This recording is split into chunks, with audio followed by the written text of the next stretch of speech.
जय माता की मित्रों, हम लोग मघा नक्षत्र की चर्चा कर रहे हैं और आज बात करते हैं कि मघा नक्षत्र में अगर मंगल देव विराजमान हो तो किस तरह के फल प्राप्त हो सकते हैं।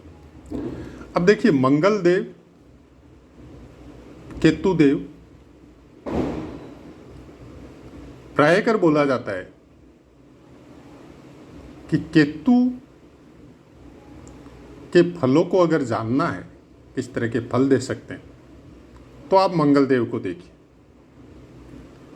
और राहु को अगर जानना है तो शनि देव को देखिए। ये अपने ज्योतिष शास्त्र में बोला जाता है। और मंगल देव अगर केतु देव के नक्षत्र में हो तो विशेष योग कारक होता है। उसका बहुत सा कारण है, बहुत सी बातें हैं इसके अंदर। मंगल अपने आप में शक्ति के प्रतीक है, लेकिन कुमारावस्था में, मतलब पूर्ण शक्ति, पूर्ण ऊर्जा से कनेक्टेड है। जिनका मंगल बलवान होता है, खासकर मघा नक्षत्र में होता है, आप देखिएगा उनकी उम्र अगर एज ओवर भी हो जाती है तो वो अपनी उम्र से बहुत छोटे नजर आते हैं। अच्छा, लास्ट समय तक उनके अंदर ऊर्जा की कमी नहीं रहती। बहुत से वृद्ध आदमियों को हम लोग देखते हैं, आज भी उसी तरह अपने कामों में रहता है, उसी तरह वर्किंग कर रहे हैं, वैसे ही काम कर रहे हैं, वैसे ही समाज में घूमना फिरना है। और हम लोग उनसे आधी उम्र के होने के बावजूद भी हम लोगों को हजार तरह के रोग या हजार तरह की तकलीफें आनी चालू हो सकती, लेकिन उनको नहीं होती। ये मंगल देव का मघा नक्षत्र का कुछ विशेष इफेक्ट होता है।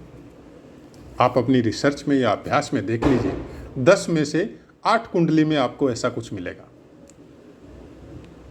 और ऐसे समझ में नहीं आता है तो उनकी कुंडलियां उठा के देख लीजिए जो 50-55 के है लेकिन लगते 40 के, तो आपको पता चल जाएगा इस बात का। अब प्रथम चरण में अगर मंगल हो तो गवर्नमेंट से कनेक्टेड सेवा में ले जाता है और पारिवारिक जीवन सुखी होता है ऐसे इंसान का। दूसरे चरण में हो, मघा नक्षत्र के दूसरे चरण में अगर मंगल हो तो कुंडली में क्या बोला जाता है, शादी विवाह जब देखते हैं तो मांगलिक दोष। लेकिन अगर वही मांगलिक दोष मघा नक्षत्र में बन रहा है तो ये उसका क्या बोलते हैं, वो निराकरण हो जाता है, वो मांगलिक दोष मान्य नहीं होता है। ये नक्षत्र की बुक में लिखा हो। हालांकि हमने इसके ऊपर कोई विशेष कोई रिसर्च नहीं की और देखा भी नहीं है इतना, लेकिन ऐसा लिखा गया है तो जरूर इसका कुछ मतलब है।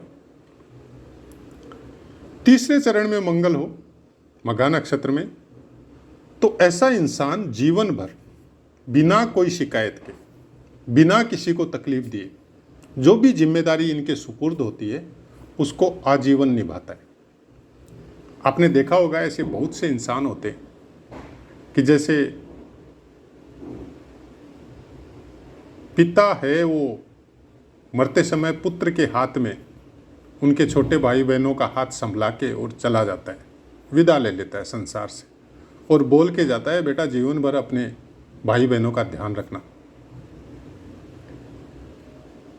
अगर भाई बहन उसको प्रताड़ित भी करते हैं, बड़े होने के बाद समृद्ध हो जाते हैं, अपने बड़े भाई को देखते भी नहीं है, या उनके किए हुए कर्मों का कोई अच्छे शब्दों के द्वारा, फाइनेंशियली हेल्प तो दूर का चीज है, अच्छे शब्दों के द्वारा उनका आदर भी नहीं करते हैं, तो भी ऐसे इंसान के मन में कोई गिला शिकवा अपने छोटे भाई बहनों के प्रति नहीं होता है। और जैसी उसकी हैसियत रहती है, उसकी वो ड्यूटी वो जीवन भर निभाता है। ऐसे इंसान बहुत मिल जाएंगे। आप देखिएगा उनके मघा नक्षत्र में मंगल देव तीसरे चरण में है कि नहीं है। चतुर्थ चरण में भी सेम ही फल होता है। आप तीसरे और चतुर्थ चरण के जितने भी मंगल मघा नक्षत्र में है, और खासकर अगर तीसरे घर में है, मीन्स सिंह राशि तीसरे घर में है और मघा नक्षत्र में मंगल है, तो आप देख लीजिएगा ये इंसान ऐसे ही मिलेंगे आपको। अब मंगल देव मघा नक्षत्र में है और उसके ऊपर सूर्य की दृष्टि है। ऐसा इंसान सदकर्म करने वाला, शत्रुहंता और नेचुरलिटी का विशेष प्रेमी होता है। जैसे मनुआ जंगल में चला गया, भीड़ भाड़ से दूर एकांत में चला गया, पेड़ पौधों के बीच बैठा हुआ है, पशु पक्षियों के बीच में बैठा हुआ है, गौशालाओं में चला गया, मतलब प्रकृति का कुछ विशेष प्रेमी होता है, पहाड़ों पे चला गया। ऐसा कुछ इंसान अगर सूर्य का दृष्टि हो तो होता है। चंद्रमा की दृष्टि हो तो निसंकोच बोल सकते हैं हम लोग माता का भक्त होता है। मतलब माँ जो बोल दिया, चाहे वो गलत हो चाहे सही हो, उसी को मानेगा। बाकी कोई कैसे भी बोल दे, लेकिन उसके ऊपर अगर माँ ने बोल दिया कि नहीं ऐसे करना है तो वो उसी का मानेगा। बुद्ध की दृष्टि कई कलाओं में, शास्त्रों में निपुण बनाती है। गुरु की दृष्टि इंसान प्रभावशाली होता है और संपन्न लोगों के संपर्क में आता है, खुद भी संपन्न होता है। शुक्र की दृष्टि इंसान के अंदर अपने रूप के प्रति, अपने भोगों के संसाधन के प्रति, अपने पास जो है, चाहे फाइनेंस कंडीशन हो, चाहे भोगों की सामग्री हो, उसकी वजह से कुछ न कुछ उसको अभिमान उन चीज़ों की वजह से उसके अंदर रहता है समाज में। शनि की दृष्टि ऐसा इंसान परिवार से दूर निवास करता है। अब कुछ सर्विस ऐसी हो सकती है, कुछ काम ऐसा हो सकता है कि परिवार से दूर रहना पड़े। तो मंगल देव का कुछ विशेष इफेक्ट मघा नक्षत्र में इस तरह से होता है। मघा नक्षत्र सीरीज में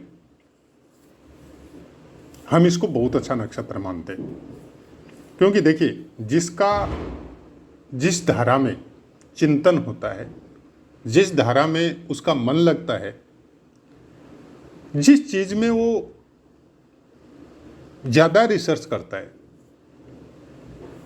उसको वैसी चीजें ज्यादा अच्छी लगती हैं। और मघा नक्षत्र का एक विशेष गुण जो हमको बहुत अच्छा लगता है, अगर उसी को हम लोग मान लीजिए कि आपका मंगल मघा नक्षत्र में है और कम अंशों पे है, क्योंकि सिंह राशि में चारों चरणों का अगर अंश मिला दिया जाए तो 13.20 डिग्री तक होता है। और कोई मंगल ग्रह सिंह राशि में आपके 2 अंश पे ही है तो पहले चरण में आएगा, लेकिन अंश 2 है, बाल्यावस्था। सिंह राशि में मंगल है लेकिन बाल्यावस्था में। ज्योतिष की प्रिडिक्शन क्या बोलती है पुस्तकों के द्वारा बहुत जगह, कि बाल्यावस्था का और मृत अवस्था लास्ट के पॉइंट जैसे 28, 29, 30 निष्फल होते हैं। मतलब ग्रह अपना पूर्ण फल दे नहीं सकते। अच्छी बात है, लेकिन हम लोग समझते कहां तक है उसको। जब ये बातों की चर्चा बाल्यावस्था, युवावस्था, मृतावस्था, ये सब बातों की चर्चा जब हमने लग्नानुसार पाठ दिए हैं, अभी बंद कर रखे हैं, वापस चालू करेंगे। पहले नक्षत्र सीरीज को चालू किया है क्योंकि अपने खुद के ही कामों की वजह से समझ सकते हैं या कुछ ऐसी जिम्मेदारियों की वजह से समझ सकते हैं कि करीब साल भर से ज़्यादा हम ऑफ हो गए चैनल से, तो पाठ देने नहीं सके। उसके बाद में अब दीपावली के आसपास वापस चालू किए हैं, तो पहले नक्षत्र सीरीज को ही वापस जो शुरू किया हुआ है उसको पूर्ण कर लेते हैं, उसके बाद में भाव के अनुसार शुरू करेंगे। तो यहाँ पे मंगल आपको, चाहे वो बाल्यावस्था में ही है,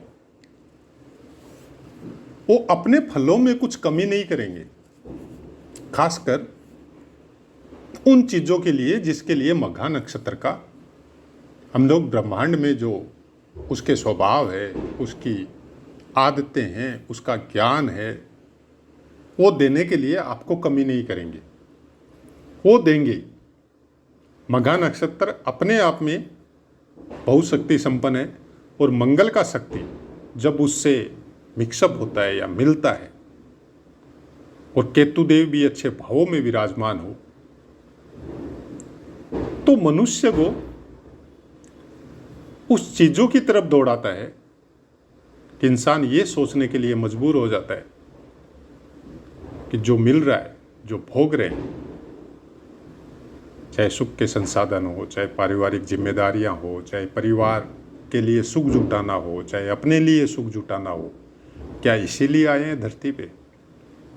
जो कि आम इंसान नहीं सोचता है। ऐसे बिरले ही होते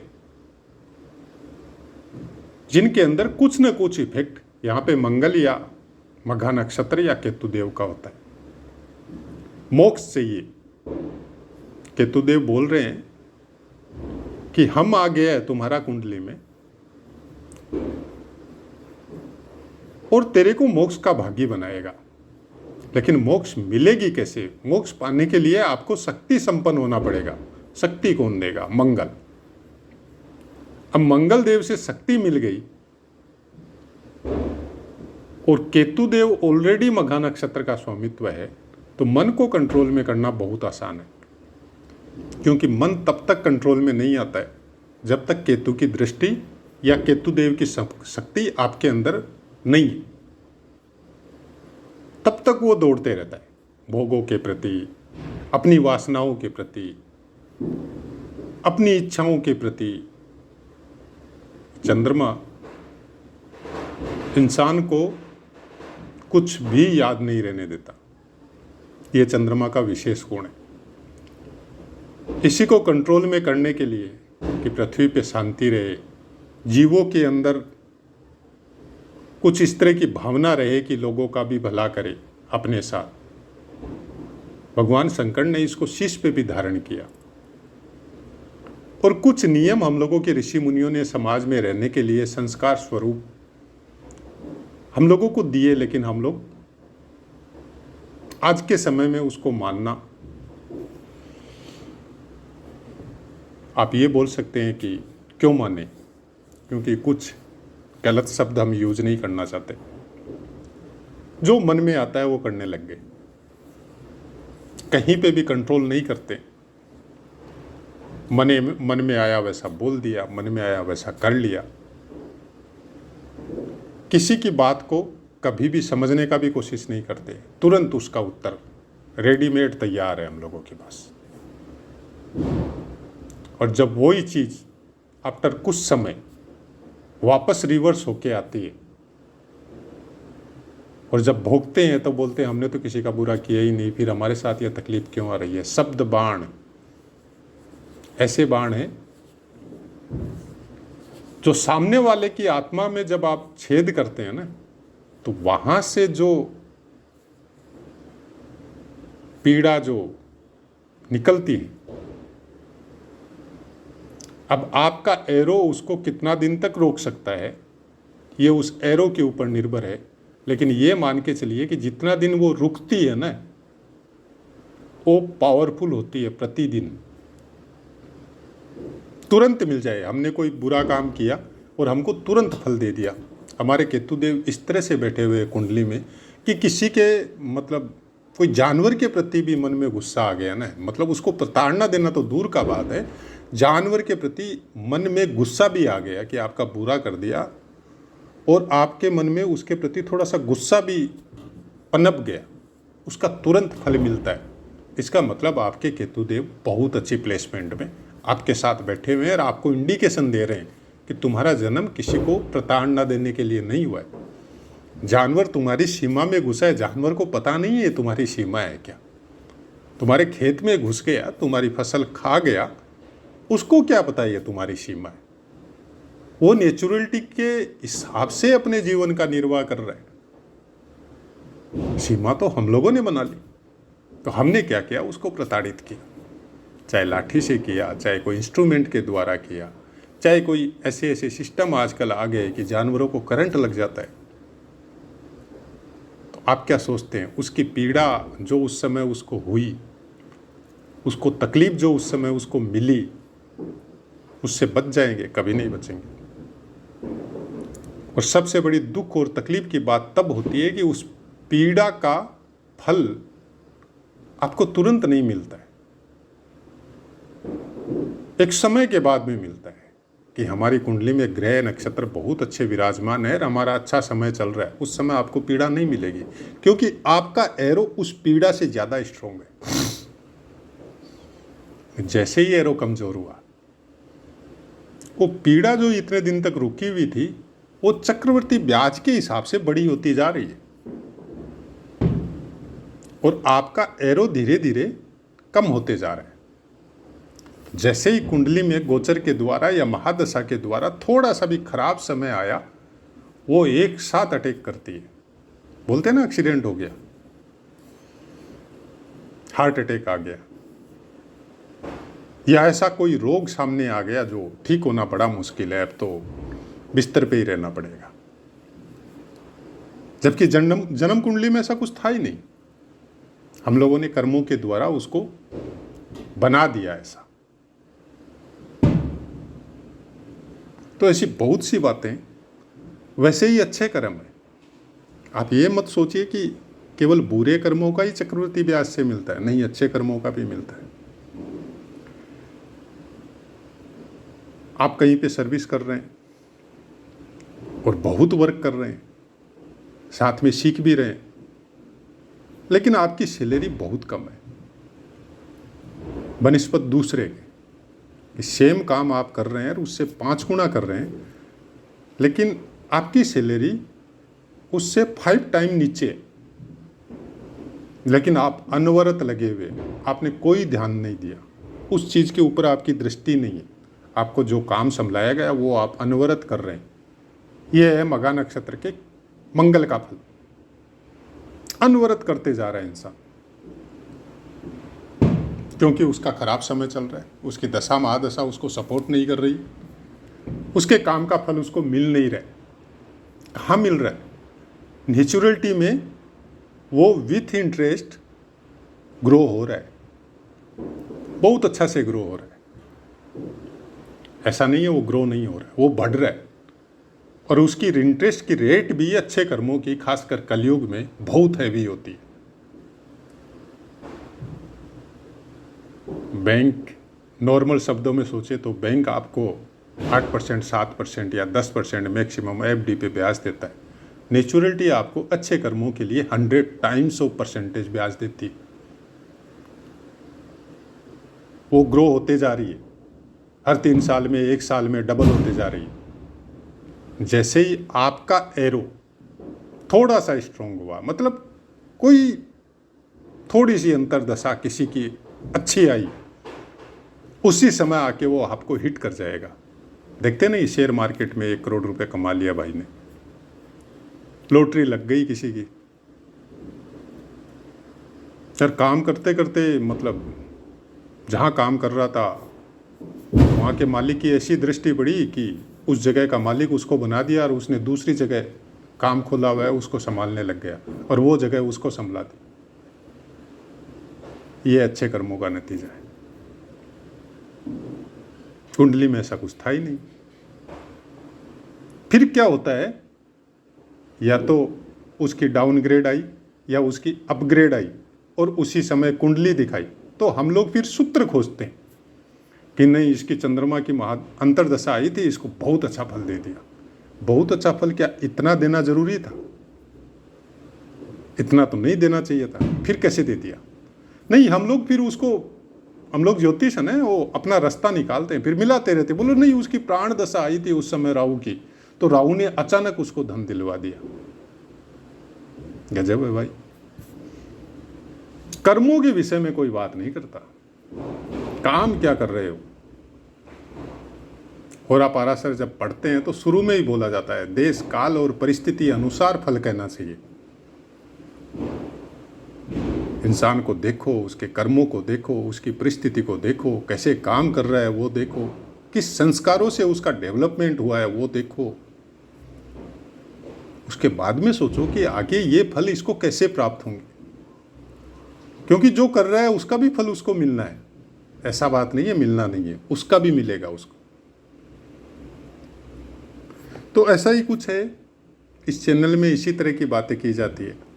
फर्स्ट पार्ट है जो पुस्तकों में लिखा हुआ है वो बोला जाता है, सेकंड पार्ट जो गुरुओं के द्वारा मिला, अभ्यास के द्वारा मिला, तरह तरह की पुस्तकों की वजह से मिला, अलग अलग तरह के विद्वानों से, साधु सन्यासियों से वचन सुन के मिला,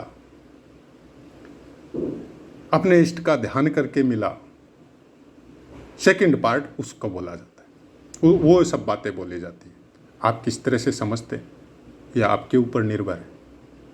अब अपनी वाणी को विराम देते हैं और आपसे आज्ञा लेते हैं। जय माता।